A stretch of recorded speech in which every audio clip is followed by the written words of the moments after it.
మీ బాధలే నేను ఇంట ముందు మీటింగ్ తర్వాత పెట్టుకుంటానే అన్న. నేను వెంటనే వచ్చి ఒక మాట చెప్పింది. సంఖలో ఒక బిడ్డను వేసుకొని వచ్చిన చెల్లె, అన్న నా బిడ్డ పేరు నసీమ, నా సంఖలో ఉన్నది. ఎదురుగా నా భర్త, ఎదురుగా కనిపించే నా ఇల్లు, మా అత్త. మేము చాలా పేద కుటుంబం అన్న, చాలా ఇబ్బందులు మీ దగ్గరకు వచ్చినట్టు సాయం కోసం అన్నాడు. ఏం సాయమో చెప్పమ్మా అన్నా నేను. అన్న నా బిడ్డకు గుండె జబ్బు ఉన్నది, ఆపరేషన్ చేయించాలంటే ప్రైవేట్ ఆసుపత్రుల్లో 1,40,000 రూపాయలైతే చేస్తానంటాను. ప్రభుత్వ ఆసుపత్రిలో చిన్నపిల్లలు చేసే అవకాశం కనిపించట్లేదు. దయచేసి నా బిడ్డకి ఏదన్నా ప్రైవేట్ ఆసుపత్రిలో ఆపరేషన్ చేయించవా అని అడిగి. ఎంత ఖర్చు వస్తుందని నేను అన్నా. 1,40,000 అని చెప్పాడు. 1,40,000 అంటే నేను కూడా పేదోన్నామా, నేను ఇవ్వలేను, కానీ నీ బిడ్డకైతే ఆపరేషన్ చేయించే మార్గం చూస్తాను అన్న. నేను అన్న ఆపరేషన్ ఖర్చే డబ్బుతో కొట్టుకున్నది అయినప్పుడు, డబ్బు లేదంటున్నావు, సాయం చేయనట్టున్నావు, ఆపరేషన్ చేయించాలంటున్నావు, అదే సాధ్యం అవుతుంది అన్నాడు. నా దగ్గర డబ్బు లేదు కానీ ప్రభుత్వం దగ్గర ఉంటుందమ్మా, నేను ప్రభుత్వం దగ్గర తీసుకెళ్ళి నీ బిడ్డకు ఆపరేషన్ చేయించే బాధ్యత తీసుకుంటాను అన్నా. నీ దయాన్న నా బిడ్డను కాపాడితే చాలు, నాకు ఒకనొక బిడ్డకు మగ పిల్లలు లేరు, ఆడపిల్లలు లేరు, ఒకనొక బిడ్డ, నీ దయ నా బిడ్డను కాపాడు చాలు. ఆ తర్వాత వారం రోజులకు నేను హైదరాబాద్ వెళ్ళి నేను వెంటనే వీళ్ళని రప్పించాను. 2004 మే 14న రాజశేఖర్ గారు ముఖ్యమంత్రి ప్రమాణ స్వీకారం చేశారు. అంతకుముందు వారం రోజుల ముందు నాకు ఈ సమస్య ఎదురైంది. నేను వెంటనే వారం రోజుల తర్వాత ఆ కుటుంబాన్ని హైదరాబాద్ రప్పించాను. నేను సరిగ్గా మే 21, 2004 అక్కడ రప్పించాను. రాజశేఖర్ గారు కొత్తగా ముఖ్యమంత్రి అయిన వారం రోజులకే లేకు గెస్ట్ హౌస్లో ధర్మదర్శనం పేరుతో వేలాది మందిని కలుస్తూ వస్తున్నాడు. నేను ఈ కుటుంబాన్ని పట్టుకొని అక్కడ వాళ్ళని నిలబడ్డా. రాజశేఖర్ గారు అందరినీ కలుస్తూ నా దగ్గరకు వచ్చి, ఏం కృష్ణ నువ్వు కూడా ఇంట్లో ఉండాలన్నా లోపల రావచ్చు కదా అన్నాడు. నేను ఒక్కనైతే లోపలికి వచ్చినాను సార్, నలుగురితో వచ్చాను కాబట్టి అందరినీ రానివ్వరని చెప్పి ఇక్కడికి వచ్చాను సార్ అన్నాను. ఏంటి విషయం అన్నాడు. నేను అమ్మాయి నాకు చెప్పిన మొత్తం విషయం ఆ బిడ్డతో చూపించి ఆయన చెప్పేశాను. ఏం చేద్దాము అని అన్నాడు. సార్ మీరు ఆపరేషన్ చేయించండి అన్న. నేను ఎంత ఖర్చు వస్తుందని ఆయన అడిగాను. 1,40,000 నేను చెప్పాను. నేను 1,40,000 ఇవ్వలేను కృష్ణ, నేను 25,000 ఇస్తాను అన్నాడు. సీఎం రిలీఫ్ ఫండ్ నుంచి. అప్పుడు సీఎం రిలీఫ్ ఫండ్ అనే పేరు ఉండేది మనకి ఎక్కువ. అప్పుడు నేను అన్నా, మీరు 25,000 ఇస్తే ఇంకా 1,15,000 ఎవరు పెట్టుకుంటారు సార్, మొత్తం 1,40,000 ఖర్చు కదా అన్న. నేను కన్నోలు పెట్టుకుంటారు కదా అన్నాడు. కన్నోలు పెట్టుకునే శక్తి ఉంటే, స్తోమత ఉంటే నాకేం చెప్తాను, నేను నీ దగ్గరికి తీసుకొస్తా సార్. వాళ్ళకి లేకనే నాకు చెప్పాను, నేను నీ దగ్గర తీసుకొస్తాను సార్, నువ్వు చేయించాల్సిందే అన్న. నేను దానికి ఒక మాట అన్నాడు. కృష్ణ నువ్వు చెప్పినట్టుగా నేను కనుక మొత్తం ఆపరేషన్ ఖర్చు ప్రభుత్వమే ఖర్చు పెట్టింది అనుకో, ఈ రాష్ట్రంలో గుండె జబ్బులు ఉన్నోడు, ఇతర జబ్బులు ఉన్నోడు దాని దగ్గర పోతే నా డబ్బు, నా బడ్జెట్ సరిపోదు కదా అన్నాడు. సార్ మీ దగ్గరికి పేదోళ్ళు వస్తే చేయించుతారు, మరి ఉన్నోళ్ళు అయితే నీ దగ్గర రారు కదా సార్, వాళ్ళు చేయించుకుంటారు, డబ్బులు ఉన్నో వాళ్ళు చేయించుకుంటారు, పేదలు వచ్చిన నువ్వు చేయించాల్సింది సార్ అన్న. నేను నీకు తెలియలే కృష్ణ అని చెప్పి వెళ్ళిపోతున్న రాజశేఖర్ గారిని చేయి పట్టి కొద్దిగా చొక్కా పట్టి ఎందుకు తిప్పాడు పబ్లిక్లోనే. మీరు వెళ్ళడం బాగా వెళ్ళలేదు సార్, మీరు కనుక ఈ బిడ్డకు ఆపరేషన్ చేయించకపోతే బిడ్డ చచ్చిపోతుందేమో బాగుండదు అన్న. కొద్దిగా కోపానికి వచ్చాడు. పబ్లిక్లో అది జరిగింది కాబట్టి కోపానికి వచ్చేసాడు. ఏమయ్యా, ఒక ముఖ్యమంత్రి అని తెలిసి ఇంతమందిలో నన్ను ఎక్కువ తిప్పి బాగున్నది అంటున్నావా? అయితే నేను అంటున్నా 25,000 ఇస్తాను కదా, ఇప్పుడు 25 రూపాయల కుటుంబాన్ని మీరు చేసుకోపో అన్నాడు. రోడ్డు మీద ఉద్యోగం చేస్తా సార్ అని నేను చేసుకోపో అన్నాడు. ఇది మా మధ్య జరిగిన సంభాషణ. వెంటనే బయటకు వచ్చి ఒక 2,000 రూపాయలు నా చేతులు ఉంటే వాళ్ళ చేతులు పెట్టి, అమ్మ ఈ సమస్య నేను మొదలను, నువ్వు మళ్ళీ పిలిచినప్పుడు రావని చెప్పేశాను. అప్పుడు నేను అనుకున్నా, ఒక్క నసీమకే కాదు, ఈ రాష్ట్రంలో పేదలందరికీ ప్రైవేట్ ఆసుపత్రుల్లో ఉచిత వైద్యం దక్కే విధంగా ఒక ఉద్యమం చేద్దామని చెప్పి నేను నిర్ణయం తీసుకొని ఆ ఉద్యమానికి శ్రీకారం చుట్టాను. గుండె జబ్బుతో బాధపడుతున్న పేద కుటుంబాలు ఎక్కడెక్కడ ఉన్నాయో, చిన్నపిల్లలు ఎక్కడెక్కడ వాళ్ళందరి కోసం తిరిగి ఆగస్టు 7, 2004 సరిగ్గా ఈ ఆగస్టు నెల అనుకోండి, సెప్టెంబర్ అయిపోయింది. ఈ ఆగస్టు నెల 2004 ఆగస్టు 7, 2004 హైదరాబాద్లో గుండె జబ్బుతో బాధపడుతున్న పేద కుటుంబాల మీటింగ్ పెట్టేశారు. ఆ మీటింగ్ ఒక సైడ్ రాజకీయ నాయకులు కిషన్ రెడ్డి గారు, చంద్రశేఖర్ అప్పుడు మంత్రి, ఈటల రాజేందర్ ఇటువైపు డాక్టర్లు కూర్చొని మీటింగ్ స్టార్ట్ అయిన 5 నిమిషాల్లోనే గుండె జబ్బుతో బాధపడుతూ పిల్లోడు, ఆ మీటింగ్లోనే ఒక పిల్లోడు చచ్చిపోయాడు. ఆ పిల్లోడి పేరు శోభన్. ఈటల రాజేందర్ నియోజకవర్గం సంబంధించిన కమలాపురం మండలం శనివరం గ్రామం సంబంధించిన ఒక బిడ్డ చచ్చిపోయాడు. ఎట్లుంటుందో చెప్పండి, పబ్లిక్లో ఒక బిడ్డ అక్కడనే చచ్చిపోతే గుండె పిల్లలందరూ తల్లిదండ్రులందరూ అక్కడ ఏడుస్తున్నప్పుడు ఆ డెడ్ బాడీ తీసుకొచ్చి టేబుల్ పెట్టారు మా వేదిక మీద. అమ్మ ఇంకా ఆలోచన చేస్తే లాభం లేదని చెప్పి, పిల్లలందరినీ కాపాడాలంటే ఇక నేను ఉద్యోగం చేయక తప్పదని చెప్పి ఆ బిడ్డ డెడ్ బాడీని శోభన్ అనే ఒక బీసీ బిడ్డ డెడ్ బాడీని 2 చేతులు మోసుకొని మొత్తం నా వెనకాల రండి అని చెప్పి మొత్తం ప్రదర్శన చేసి ట్యాంక్ బండ్ కాడ అంబేద్కర్ విగ్రహం కాడ డెడ్ బాడీ పెట్టి ఆ డెడ్ బాడీ కాడ వాళ్ళ తండ్రి కూర్చొని పెట్టుకొని నాతో పాటు అందరూ కలిసి మొత్తం ట్యాంక్ బండ్ రోడ్డు మీద కూర్చొని వీళ్ళందరికీ ఆపరేషన్ చేయమని చెప్పి డిమాండ్ చేసి ధర్నా చేయడం మొదలుపెట్టారు, రాష్ట్ర చేయడం మొదలుపెట్టారు. ఆయన రాజశేఖర్ ఢిల్లీలో ఉన్నాడు, తెలిసిన అర్ధగంటకే ఫోన్ చేసిండు. ఫోన్ చేసి ఏ మందకృష్ణ హైదరాబాద్లో కొత్త డ్రామా మొదలు పెట్టినావా అన్నాడు. నా చుట్టూ విలేకరులు వాళ్ళు రాస్తుండ్రు, ఆయన చుట్టూ విలేకరులు ఆయన రాస్తుండ్రు, ఢిల్లీ న్యూస్ హైదరాబాద్ న్యూస్. ఏ మందకృష్ణ హైదరాబాద్లో కొత్త డ్రామా మొదలు పెట్టినావా అన్నాడు. ఇది డ్రామా కాదు, ఉద్యమం అన్న నేను. ఎవరితో మాట్లాడుతున్నావు, ఏం ఉద్యమం? ఇన్ని వేల మంది పిల్లల్ని రోడ్డు మీద తీసుకొచ్చి ఇప్పటికిప్పుడు ఆపరేషన్ చేయమని నా మెడ మీద కత్తి పెడితే ఎట్లా చేయించాలనుకున్నావు అన్నాడు. సార్ ఈ రోజు వేల మంది వచ్చిన మాట నిజమే. 2.5 నెలల క్రితము నసీమనకు పేద ముస్లిం బిడ్డను తీసుకొచ్చాను కదా, ఆ ఒక్క రోజు ఆర్బిటీకి ఎందుకు చేయించలేదు అన్న నేను. అంటే నువ్వు నన్ను అలా బెదిరిస్తున్నావా అన్నాడు. ఆ రోజు ఈ రోజు నేను బెదిరించలేదు. నేను ఆ రోజు ఒక బిడ్డ కోసం వచ్చా, ఈ రోజు వేల మంది కోసం వచ్చా. ఇప్పటికే బిడ్డ చనిపోయాడు. మీరు ఆలోచన చేస్తే ఇంక పిల్లలు చచ్చిపోతారు సార్, నువ్వు తొందరగా దయించవు అన్న నేను. అయితే నువ్వు జాగ్రత్త అన్నాడు. ఇదంతా పేపర్లో రాసిండు ఢిల్లీ న్యూస్. సార్ ఏం సార్ జాగ్రత్త అంటున్నావు అన్న నేను. నీకు జాగ్రత్త కూడా అంటే అర్థమవుతలేదా? నీ సంగతి నాకు తెలుసు, నా సంగతి నీకు తెలియదు, జాగ్రత్త బతుకో అన్నాడు. అప్పుడు నేను అన్నా, సార్ నువ్వు బెదిరిస్తున్నావు, నాకు అర్థమైంది. నీ బెదిరింపులకు భయపడి నేను ఇంటికి వెళితే బిడ్డలందరూ చచ్చిపోతారు సార్. నేను ఈ బిడ్డలందరూ తీసుకొచ్చినందుకు నా మీద కోపంటే కొట్టి నా చుట్టూ పోలీసు వాళ్ళు ఉన్నారు, కేసులు పెట్టితే నేను జైలు పాలవుతా. కానీ ఇంకేదైనా చేస్తే ఏదైనా అవుతా. కానీ పిల్లలందరికీ ఆపరేషన్ చేసేంత వరకు మాత్రం నేను రోడ్డు దిగి మాత్రం ఇంటికి వెళ్ళే ప్రసక్తి అయితే లేదు సార్, నీ ఇష్టంలో చేసుకో సార్ అన్న నేను. వెంటనే ఫోన్ కట్ చేశాడు. 6 గంటల దాకా డెడ్ బాడీ అట్లనే ఉన్నది, మేము అట్లనే వస్తున్నాం. ఆ తర్వాత రాజశేఖర్ గారు అర్థమైపోయింది, ట్రాఫిక్ అంతా జామ్ అయిపోయింది. అప్పుడు రాజశేఖర్ గారు మన దగ్గర వచ్చి ఈ రోజు ఎన్ని వేల మంది గుండె జబ్బుతో బాధపడుతున్న పిల్లలు వచ్చారో వాళ్ళందరికీ ఈ రాత్రి నుంచే ప్రైవేట్ ఆసుపత్రికి తీసుకెళ్లి ఉచిత ఆపరేషన్ మొదలు పెడతా అని చెప్పి మాట ఇచ్చిండు. ఆ మాట నిలబెట్టుకోవడంతో పాటు మళ్ళీ తెల్లారి వచ్చి నేను ఒక ప్రత్యేకమైన పథకం తీసుకొస్తామన్నాడు. ఆ పథకం పేరే రాజీవ్ ఆరోగ్య పథకం అయిపోయిందనే విషయం కూడా మీరు మర్చిపోతారు సార్ నేను కోరుతున్నాను. ఇవాళ ప్రపంచ వ్యాప్తంగా డబ్బులు ఉన్నోళ్ళు ప్రైవేట్ ఆసుపత్రికి వెళ్తారు, డబ్బు లేని వాళ్ళు గవర్నమెంట్ ఆసుపత్రికి వెళ్తారు. ఈ దేశం మొత్తం మీద అన్ని రాష్ట్రాల్లో డబ్బులు ఉన్నోళ్ళు ప్రైవేట్ ఆసుపత్రికి వెళ్తారు, డబ్బు లేని వాళ్ళు గవర్నమెంట్ ఆసుపత్రికి వెళ్తారు. కేవలం మన తెలుగు రాష్ట్రాల్లో మాత్రమే డబ్బు లేని పేదలు కూడా ప్రైవేట్ ఆసుపత్రికి వెళ్ళే హక్కు మాత్రం వచ్చింది. అది ఆరోగ్య పథకం ద్వారా వచ్చేసింది. ఇది వాస్తవమా కాదా?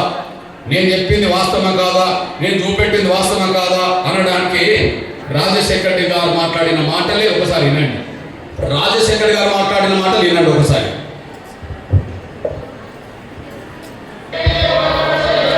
అందుకంటే ముందు ఈ రాజీవ్ ఆరోగ్యశ్రీ ఏర్పాటు చేయగలకంటే ముందు మరో సమస్య వచ్చింది. మేము అధికారంలోకి వచ్చిన మొదటి సంవత్సరంలోనే చిన్నపిల్లలకు సంబంధించిన గుండె ఆపరేషన్లు చేయించమని చెప్పి ఒక పెద్ద ఊరేగింపు చేశాడు మందకృష్ణ మాదిగ. ఆయనకు కూడా 12 సంవత్సరాల వయసున్న పిల్లలందరికీ చేయించాలని చెప్పి ఊరేగింపు తీశాడు. ఆయన ఆ విధంగా ఊరేగింపు తీస్తూనే 12 సంవత్సరాల నుంచి, అంటే మేము అధికారంలోకి వచ్చిన మొదటి సంవత్సరంలో 12 సంవత్సరాల వయసున్న వాళ్ళందరినీ ఒక ఊరేగింపు తీసుకొచ్చి ఆ ఊరేగింపులో అలసటతో 1 చచ్చిపోయారు కూడా పిల్లలు. మా దృష్టికి వచ్చిన వెంటనే ఏమాత్రం ఆలస్యం తెలియదు దేశ, అందుకే దేశ వెంటనే ఏర్పాటు చేసావా లేదా? ఆ వెంటనే ఏర్పాటైన పథకమే ఆరోగ్య పథకమైన విషయం మీ దృష్టికి తీసుకొస్తున్నా. అది రాజశేఖర్ గారే చెప్పిండు అనే విషయం మీరు మర్చిపోతారు సరైన కోరుతుంది. అంటే ఇది ప్రభుత్వాలు చేయాల్సిన పని, ప్రతిపక్షాలు చేయాల్సిన పని, ఒక కుల సంఘమైన ఎంఆర్పీ సంఘం చేయాల్సి వచ్చిందంటే ప్రభుత్వాలు నడిపేటోళ్ళు, ప్రతిపక్షాలు నడిపేటోళ్ళు అందరూ కలిసి భూములున్న భూస్వాముల వ్యాపారాల కుటుంబాలు పుట్టింది కాబట్టి పేదల సమస్యలు అర్థం కాలేదు. కానీ పేద కుటుంబంలో పుట్టిన బిడ్డగా నాకు పేదల సమస్యలు తెలుసు కాబట్టి కానీ ఇవాళ ఆరోగ్య పథకం సాధించే ప్రయత్నం చేయాల్సింది కూడా మీరు మర్చిపోతారు సార్ అనుకుంటున్నాను. రెండో విషయం మీ అన్నగా చెప్తున్నాను నేను, పేదవాళ్ళ తిండి గింజల సమస్య కూడా, పేదవాళ్ళు తినే తిండి గింజల సమస్య కూడా రాజకీయ పార్టీలు ఎట్లా గాలి వదిలేసినాయో, ప్రభుత్వాలు ఎట్లా విస్మరించినాయో మీకు ఒక సాక్ష్యం చెప్తున్నాను నేను. పేదవాళ్ళు తినే తిండి గింజలు అంటే తెల్ల రేషన్ కార్డు మీద వచ్చే బియ్యం కోట. ఆ బియ్యం కోట గురించి ఒకసారి మీరు ఆలోచించుకోండి. ఈ రాష్ట్రంలో ఉమ్మడి ఆంధ్రప్రదేశ్ ఉన్నప్పుడు ఎన్టీ రామారావు గారు ఒక్కొక్కరికి 5 కిలోలు ఇచ్చేవాడు. కానీ చంద్రబాబు నాయుడు గారు అధికారంకి వచ్చినాక దాన్ని 4 కిలోలు చేసేసాడు. కిలో పెంచాల్సిన చంద్రబాబు నాయుడు గారు కిలో తగ్గించిండు. 9 ఏళ్ళు అట్లా 1 కిలో తగ్గించి 4 కిలోలు ఇచ్చారు. ఏ ప్రతిపక్ష పార్టీ కూడా బియ్యం కోట ఎందుకు తగ్గించామని చెప్పి ఏ ప్రతిపక్ష పార్టీ మాట్లాడలేదు. ఆ తర్వాత రాజశేఖర్ గారు ముఖ్యమంత్రి అయ్యిండు, ఆయన గదే 4 కిలోలు ఇచ్చిండు. ఆ తర్వాత రోషే ముఖ్యమంత్రి అయ్యిండు, ఆయన గదే 4 కిలోలు ఇచ్చిండు. ఆ తర్వాత కిరణ్ కుమార్ గారు ముఖ్యమంత్రి అయ్యిండు, ఆయన గదే 4 కిలోలు ఇచ్చిండు. చంద్రబాబు నాయుడు 9 ఏళ్ళు ఎన్టీ రామారావుతో పోల్చుకుంటే 1 కిలో తగ్గించి ఇచ్చిండు. ఆ తర్వాత కాంగ్రెస్ పరిపాలన 10 ఏళ్ళు నడిచింది, 1 కిలో తగ్గించి ఇచ్చారు. 19 ఏళ్ళు ఒక 4 కిలోలు మాత్రమే పరిమితం అవుతే ఇవాళ 4 కిలోలు పోయి 6 కిలోలు పెరగడానికి కారణం ఎంఆర్పీఎస్ ఉద్యమం చేయడం వల్ల వచ్చిందనేసి కూడా మీరు మర్చిపోతారు సార్ అనుకుంటున్నాను.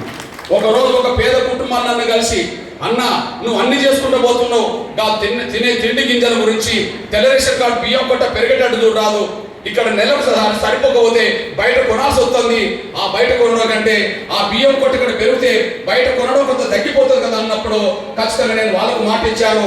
ఆ మాట నిలబెట్టుకోవడం కోసమే తెల్ల రేషన్ కార్డు బియ్యం కొట్ట పెరగాలని చెప్పి ఆకలి కేకలని పోరాటం మొదలు పెట్టాను. ఆ పోరాటం ఫలితమే ఇవాళ 6 కిలోలు బియ్యం వచ్చిందనేసి కూడా మీరు మర్చిపోతారు సార్ అనుకుంటున్నాను. మీరు ఎప్పుడన్నా ఏదైనా ఒక రాజకీయ పార్టీ నాయకుడు నోటి నుంచి తెల్ల రేషన్ కార్డు బియ్యం కొట్ట పెరగాలని చెప్పి ఒక్క నాయకుడు నోటి నుంచి మీరు ఎప్పుడన్నా స్టేట్మెంట్ చూసారా? ఒక నాయకుడి పేరుతో ఎప్పుడన్నా మీరు స్టేట్మెంట్ వచ్చినట్టుగా టీవీలో కానీ పేపర్లో కానీ చూసారంటే మీరు చూడలేదు, ఎందుకంటే వాళ్ళు మాట్లాడలేదు. దానికి కారణం ఏంటంటే వాళ్ళు పేదల బాధలు, పేదల కష్టాలు తెలవవు అనే విషయం కూడా మీ దృష్టి తీసుకొస్తున్నాను. అది వాస్తవం కాదా? 4 కిలోల బియ్యం 6 కిలోల దాకా పెరగడానికి కారణం ఎంఆర్పీఎస్ అనడానికి సాక్ష్యం చెప్తున్నా. ఒకసారి వినండి.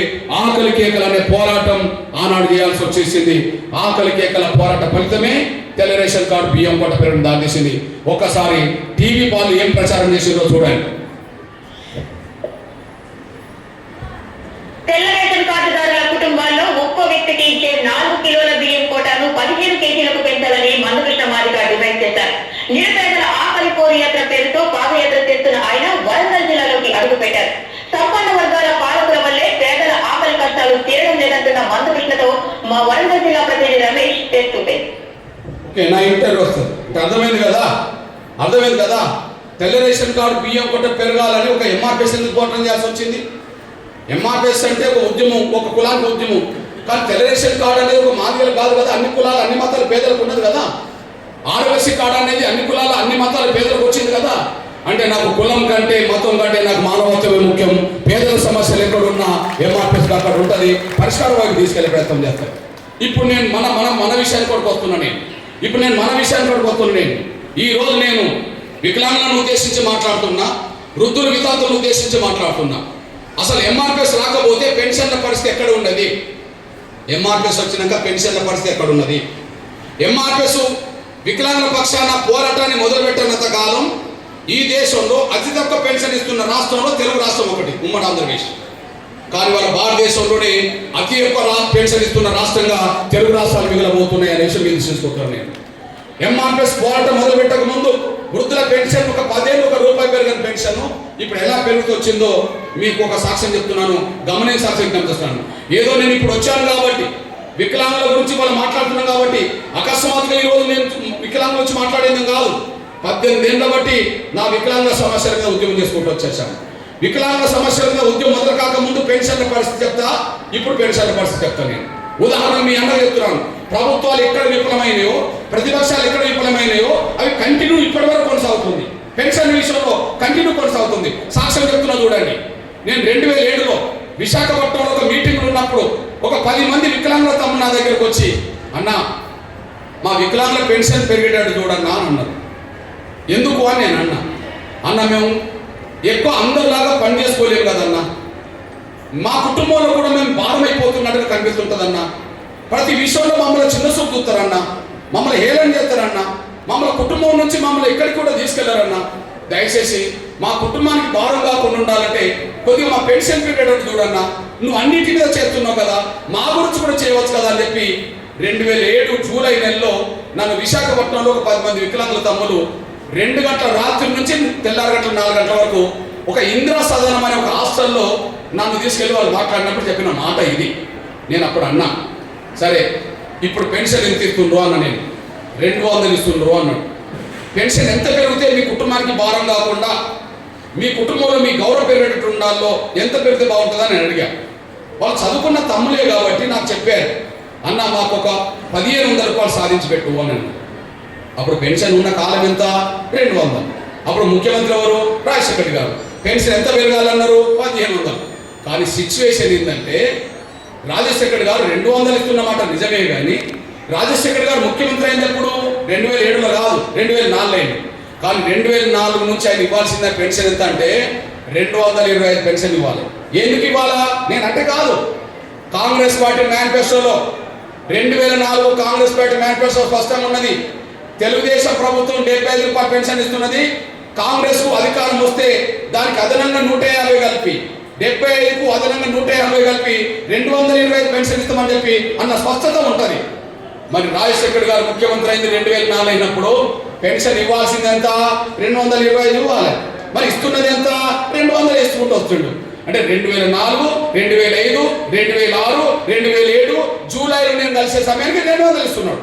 అంటే ఇవ్వాల్సిన 25 ఇవ్వకుండా కేవలం 200 ఇస్తున్న ఆ రోజుల్లో నాకు 1500 సాధించమని చెప్పి నాకు వాళ్ళు విజ్ఞప్తి చేశారు.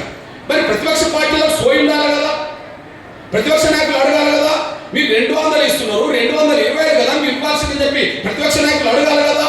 వాళ్ళు అడగలేదు, ఈయన ఇవ్వలేదు, ఆయన వాళ్ళు అడగలేదు. అట్లాంటి సమయంలో 1500 రూపాయలు టార్గెట్ పెట్టి నాకు బాధ్యత చెప్పారు.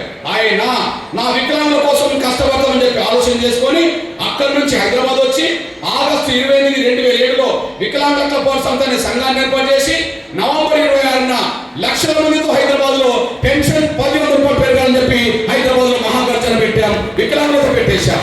ఇప్పుడు కాదు, ఇక్కడికి 1000 మంది వచ్చిండ్రేమో, అక్కడికి లక్షల మంది వచ్చేసారు. ఈనాడు ఫోటో కాదు ఇది, ఈనాటిది ఫోటో కాదు, 2007 నవంబర్ 26 ఫోటో. ప్రపంచంలో ఎక్కడ కూడా జరగనంత ఒక మహాసభ, వికలాంగుల మహాసభ 2007 నవంబర్ 26న జరిగింది. అంటే నేను ఇప్పటి నుంచి రాలేదని 2007 నుంచే నా వికలాంగుల సమస్యలుగా మాట్లాడుతున్నాను అనేసి కూడా మర్చిపోతాను విజ్ఞప్తిస్తున్నాను. ఈ సభ తర్వాత వెంటనే హైదరాబాద్ బషీర్బాగ్ రోడ్ల మీద కూర్చున్నబెట్టి అందరినీ, నేను కూడా అక్కడనే పడుకున్నా. తెల్లారి వరకు మొత్తం దిగ్బంధం అయిపోయింది. తెల్లారి రాజశేఖర్ గారు చర్చలకు 2 మంత్రులు పంపిండు. ఎవరిని? నేదురుమల్లి రాజలక్ష్మి గారిని, ముఖేష్ గౌడ్ని చర్చలకు పంపిండు. ఆ చర్చల ఫలితం వల్ల రాజశేఖర్ గారు 500 ఇస్తామని ఒప్పుకున్నాడు. కానీ 500 ఇస్తామన్న రాజశేఖర్ గారు వెంటనే అమలు చేయకపోతే నాతో పాటు వందలాది మంది వికలాంగులు హ్యాబిట్స్ దగ్గర 5 అంతస్తుల మేడ మీదకి ఎక్కి 3 రోజుల పాటు తిండి మానేసి ఆమర్దీక్ష చేశాం. ఆమర్దీక్ష ఫలితం వల్ల రాజశేఖర్ గారు మల్లు రగనటైన చర్చలు పంపించి నువ్వు దీక్ష విరమిస్తే ఈ రోజు నుంచే పెన్షన్ అమలు చేస్తామని చెప్పి హామీ ఇస్తే నేను దీక్ష విరమించాను. ఆ రోజు నుంచే పెన్షన్ 500 రూపాయలు అమలు జరగడం మొదలుపెట్టేశాను. ఇది చూసుకోండి, ఇదంతా రికార్డ్. ఇప్పుడు చెప్తున్నా నేను, రాజశేఖర్ గారు 225 వర్షాలు రాజశేఖర్ గారు 200 ఇచ్చుకుంటూ వచ్చేశాడు. 25 రూపాయలే పారమని రాజశేఖర్ గారు ఎగ్గొడుతున్న రోజుల్లో ఆయన చేతనే 500 రూపాయలు పెన్షన్ సాధించి పెట్టిన చరిత్ర ఎంఆర్ఎస్ కు విహెచ్ఎస్ ఉన్నదని కూడా మీరు మర్చిపోతాను సహనం పోతున్నాను. అయినప్పటికీ నా టార్గెట్, నాకు చెప్పిన బాధ్యత 1500, ఖచ్చితంగా అది 1500 తీసుకురావాలని చెప్పి డిమాండ్ చేస్తూ మళ్ళా ఉద్యమాలు చేస్తున్న సమయంలోనే ఆ తర్వాత మళ్ళీ 2013 కంటే ముందు 14 కంటే ముందు మళ్ళీ ఎన్నికలు వచ్చినాయి. ఆ ఎన్నికల కంటే ముందు 1500 డిమాండ్ మీద అన్ని పార్టీలు ఒప్పిద్దామని చెప్పి మళ్ళీ ఇందిరా పార్కులో మన భారీ బహిరంగ సభ పెట్టాము. ఆ భారీ బహిరంగ సభకు అప్పటి ప్రతిపక్ష నాయకుడు చంద్రబాబుతో సహా, కిషన్ రెడ్డి గారు బీజేపీ నాయకుడితో సహా, ఈటల రాజేందర్తో సహా అన్ని పార్టీల లీడర్లు వచ్చి వాళ్ళు ఒప్పుకున్నది ఏంటంటే ఎవరు అధికారంకి వచ్చినా, ఎవరు ఎక్కడ అధికారంకి వచ్చినా అందరం కలిసి 1500 రూపాయలు ఇవ్వాల్సిందని చెప్పి వాళ్ళందరూ ఒప్పుకున్నారు. ఆ ఒప్పుకున్న ఫలితమే తెలంగాణ వచ్చిన వెంటనే కేసీఆర్ ఇక్కడ 1500 రూపాయలు అమలు చేసిండు. చంద్రబాబు నాయుడు ముఖ్యమంత్రి అక్కడ 1500 రూపాయలు చేశాడు. అంటే సరిగ్గా ఎక్కడ 1500 అనుకున్నామో అక్కడ దాకా తీసుకొచ్చేశారు. 25 రూపాయలే భారమని ఎగ్గొడుతున్న రోజుల నుంచి 1500 దాకా తీసుకొచ్చిన చరిత్ర మన ఉద్యమానికి ఉన్నదనేసి కూడా మీరు మర్చిపోదు. కానీ 1500 రూపాయలు మళ్ళీ అక్కడ ఆగదు, దీని స్పీడ్ పెంచాలని చెప్పి మళ్ళీ ఎన్నికల నాటికి దాన్ని డబల్ చేయించాలనుకున్నాం. ఆ డబల్ అంటే మనకు 3000 అనే విషయం మనం తెలుసు. ఆ 3000 రూపాయల డిమాండ్తో ఉద్యమాలు చేస్తున్న సమయంలోనే మళ్ళీ ఎన్నికల సమయంలో ప్రతిపక్ష పార్టీ కాంగ్రెస్ ఉత్తమ్ కుమార్ గారి దగ్గరికి వెళ్ళి వికలాంగుల ఓట్లు మీకు నిజంగా మీకు కావాలంటే మీరు 3000 ఒప్పుకోండి అని చెప్పి నేను ఆయన ఒప్పించా. వాళ్ళు ఒప్పుకున్నారు. ఒప్పుకొని వికలాంగులకు 3000 ఇస్తామన్నప్పుడు కేసీఆర్ కొంత భయపడి వామ్మో వికలాంగుల ఓట్లన్నీ అడిపోతాయని చెప్పి లేదు మేము 3000 పదార్థం ఇస్తామని చెప్పి 110 ఇస్తామని చెప్పి ఈయన ఒప్పుకున్నాడు. అదే అమలు జరగడం మొదలైంది. అంటే ఆ విధంగా పెంచే కార్యక్రమం మొదలు పెట్టారు. మళ్ళీ ఎన్నికల నాటికి దీన్ని 6000 చేయించాలనుకున్నాం. 6000 డిమాండ్తో ఉద్యమాలు చేస్తున్న సమయంలోనే నేను ధర్నాలకు తెలంగాణ మొత్తం తిరుగుతున్న సమయంలోనే మన ఒక 1000 రూపాయలు పెంచి 4016 ఇచ్చాడు. కానీ 4016 కన్నా ఆగుతామా? 6000 చేయించాలని దాని మీదనే 6000 కోసం పోరాటం చేస్తున్న సమయంలోనే ఎన్నికలు వచ్చినాయి. కాంగ్రెస్ అయినా వికలాంగులకు 6000 ఇస్తామని ఒప్పుకున్నది, బీఆర్ఎస్ అయినా 6000 ఇస్తామని ఒప్పుకున్నది. అది అమలు చేయమని చెప్పి ఇప్పుడు కోర్టు ముఖ్యమంత్రి ఆ సమస్యకి నెట్టబడ్డది. ఇప్పుడు మీ అన్నకు చెప్తున్నా, 200 కాడ ఆగిపోయిన పెన్షన్ 25 రూపాయలే భారం అనుకొని చెప్పి 200కి పరిమితమైన పెన్షన్ ని 500 దాకా, 1500 దాకా, 3016 దాకా, 4000 దాకా, 6000 వరకు ఒప్పించేదాకా వచ్చిందంటే మన ఉద్యోగ ఫలితం అనేసి కూడా మీరు మర్చిపోతారు సగం కోరుతున్నాను. ఈ నేపథ్యంలో మీ అన్నగా చెప్తున్నాను, అంటే వికలాంగులతో నాకున్న అనుబంధం ఈ రోజు కాదని 18 ఏళ్ళ బట్టి నాకు ఆ వికలాంగుల అనుబంధం ఎంఆర్పిఎస్తో కొనసాగుతుందనేసి మీ దృష్టి తీసుకొస్తున్నాను నేను. అదే సమయంలో ఎంఆర్పిఎస్ ముసలోళ్ళ పక్షాన, వృద్ధుల పక్షాన పోరాటం చేయకపోతే ఒక 10 ఏళ్లలో ₹1 పెరగని రోజులు ఉన్నాయి. ఒక 10 ఏళ్లలో ₹1 పెరగని రోజులు ఉన్నాయి. నేను సాక్ష్యం చెప్తున్నా చూడండి. 2004లో రాజశేఖర్ గారి ప్రభుత్వం 200 పెన్షన్ ఇచ్చింది వృద్ధుల వితంతులకు. రాజశేఖర్ గారు చనిపోయింది 2009 సెప్టెంబర్లో. అప్పటి వరకు 200 ఇచ్చుకుంటూ వచ్చేశాడు. రాజశేఖర్ గారు చనిపోయినాక రోషే ముఖ్యమంత్రి అయ్యాడు, ఆయన 200 వేసుకుంటూ వచ్చేశాడు. రోషే దిగిపోయినాక కిరణ్ కుమార్ గారు ముఖ్యమంత్రి అయ్యాడు, ఆయన పరిపాలించేంత కాలం అదే 200 ఇచ్చుకుంటూ వచ్చేశాడు. ఇప్పుడు చెప్పండి, రాజశేఖర్ గారు 200 ఇచ్చిండు, రోషే 200 ఇచ్చిండు, కిరణ్ కుమార్ గారు 200 ఇచ్చాడు. ఈ పాలన ఎంత? 10 ఏళ్ల పాలన. 10 ఏళ్లలో 3 ముఖ్యమంత్రులు మారిండు కానీ రూపాయి పెరగలే పెన్షన్. ఎందుకు పెరగలే? పెంచే ఉద్దేశం వాళ్ళకు లేదు, వాళ్ళు పెంచలే. పెంచమని అడిగే ఉద్దేశం ప్రతిపక్షాలకు లేదు, ఎవరు అడగలే. అందువల్ల 200 కాడ అయిపోయింది. కానీ మీ పేదవర్గాల బిడ్డగా చెప్తున్నా, ఒక 10 ఏళ్ళు రూపాయి పెరగని పెన్షన్ మరో 10 ఏళ్ళు తిరగక ముందే 10 ఇంతలు తీసుకొచ్చి 2000 దాకా సాధించాం. అది 4000 కాబోతున్నాయి అనేసి కూడా మీరు మర్చిపోతారు సహితం పోతున్నాం. 10 ఇంతలు సాధించాం, ఇప్పటికే మరో డబల్ అది పెరగబోతుంది. ఎట్లా సాధించాం? 10 ఇంతలు ఎలా సాధించాం? దానికి సాక్ష్యం చెప్తున్నా చూడండి. నేను 2012లో లక్ష్మణ్